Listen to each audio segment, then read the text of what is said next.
Good morning! Hindi pala good day, good morning, good afternoon na pala. Ayan mga kacharis, ito na lang yung stock ko ng aking Graham bar. Ito yung wala ng mango flavor, sold out. Ito yung marshmallow. Tapos meron na lang 3 pirasong ano yan? Cookies and cream. Tapos ito yung Milo. Sold out ang ating mango. Yan, yung tatak na lang. Kaya naman gagawa tayo. Walang laman yung aming rep kahit ulam. Ito ay balat ng chicken. Gagawa ako ng mango graham. Tapos syempre, dalhin na natin yung ating pangmalakas ang mango.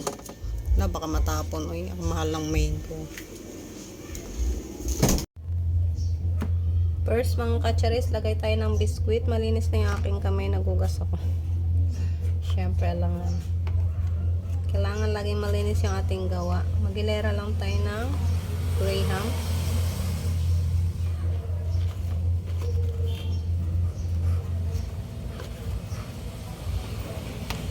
Parang mas bet ko maglagay dito ng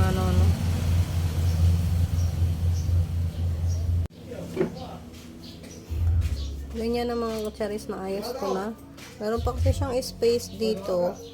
Nung inilagay ko kasi siya nung normal na lang, walang ganito is sayang naman yung may space, yung niya, yung cream insada niya is mapupunta dyan, kaya ninipis yung gawa natin. Kaya lagyan natin ng ganito para medyo kumapal siya.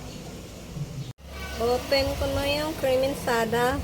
Priniser ko pala siya mga kacharis na mga 3 hours.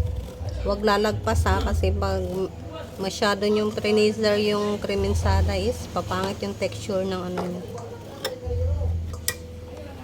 Oh my. Nayabo.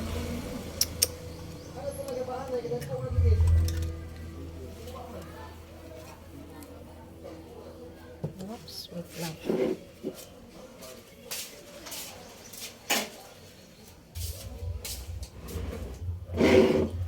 Ganyan siya mga may bubbles, oh. Hindi siya nahulog. Next yung isa.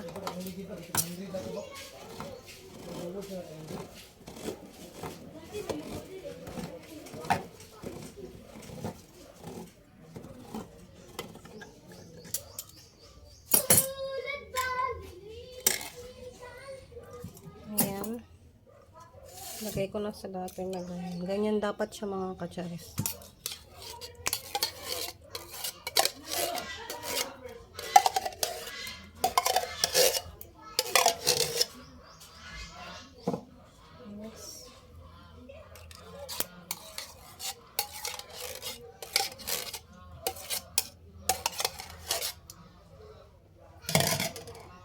Nailagay ko na mga kacharis. Tapos yung ating itodo na natin siya.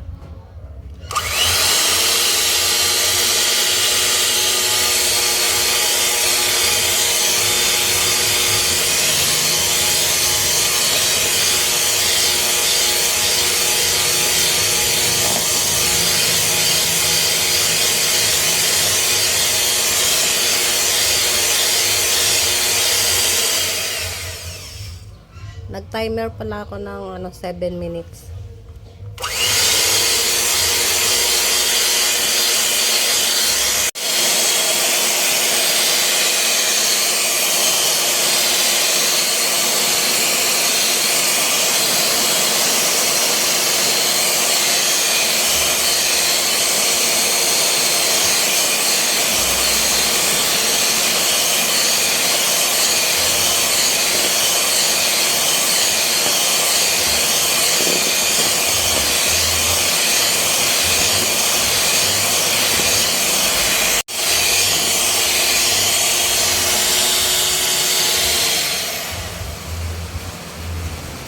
Seven minutes na mga kacharis.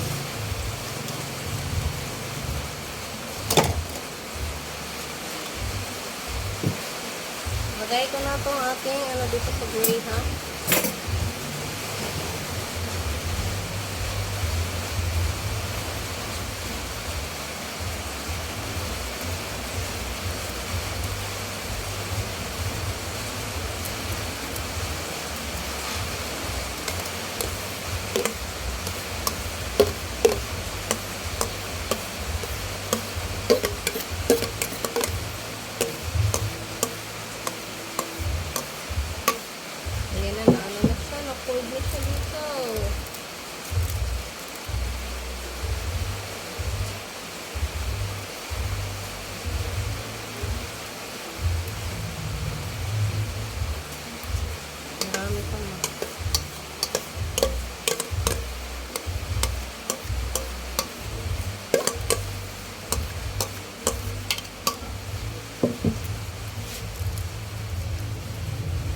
lang natin siya mga kacharis. Tapos, meron tayo natilang mango na tila.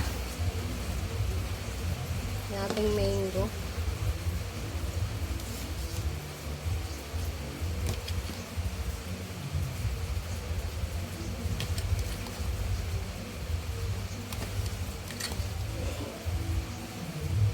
Kalat lang natin siya.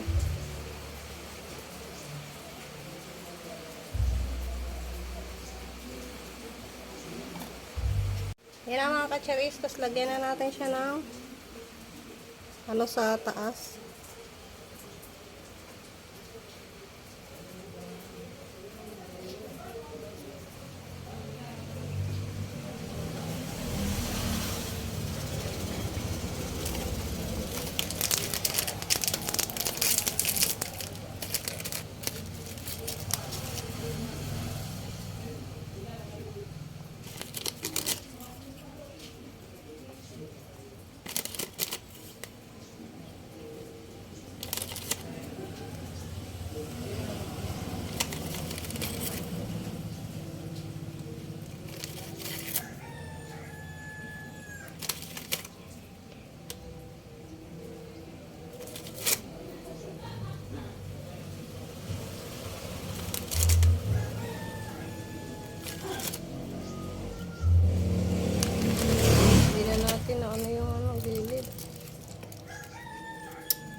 Okay na yung mga kacharis. Lagay ko na sa freezer.